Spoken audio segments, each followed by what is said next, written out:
Melina Anical. Hello everyone! I'm Melina Anical. So, ang tutorial natin ngayon ay tungkol sa mga videos natin, kung ano yung mga top videos natin na content sa YouTube. So, tuturo ko sa inyo kung saan natin makikita sa Chrome at sa mismong Directs. At especially sa mga new beginners na hindi pa marunong kung saan natin to makikita. Yung top videos natin na content sa YouTube. So, napakadali lang kung saan natin nahanapin. So, ang una kong ituturo sa inyo ay punta muna tayo dito sa YouTube. Kung makikita mo itong ginagalaw ko, so i-press mo lang to. Press natin.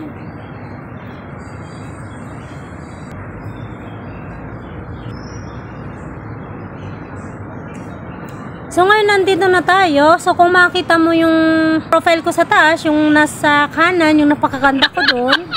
So, press mo lang yun. So, press natin. Press natin.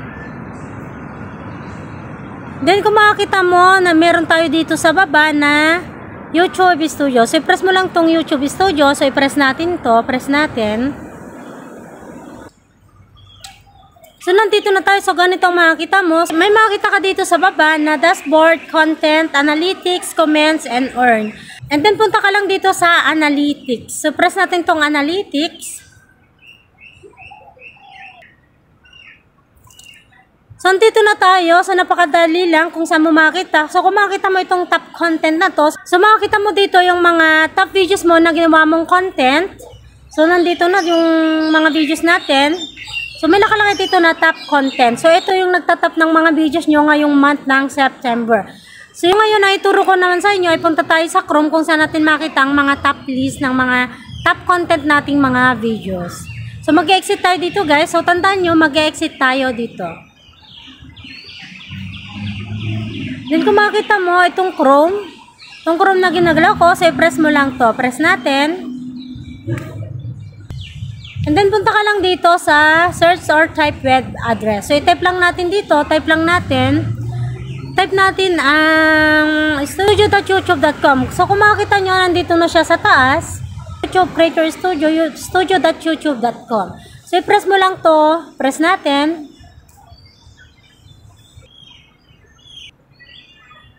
So, dito na tayo. So, napakadali lang kung saan natin makita yung mga top content nating mga ginawang videos.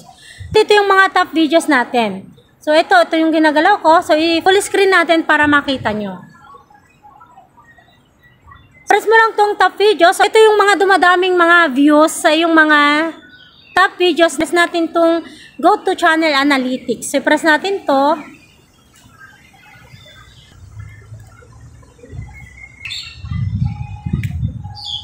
Ito yung mga nagtatap ng mga videos natin. So, isusum natin. So, ito yung mga nagtatap ng mga videos ko. So, isum natin, isum. So, ito yung mga videos ko na dumadami ang views. So, ito yung mga top content ko, yung mga ginawa kong videos. So, that's it for today. I hope na nakatulong ako sa inyo sa tutorial ko nito. See you in my next tutorial. Thanks for watching. God bless us all. Bye-bye!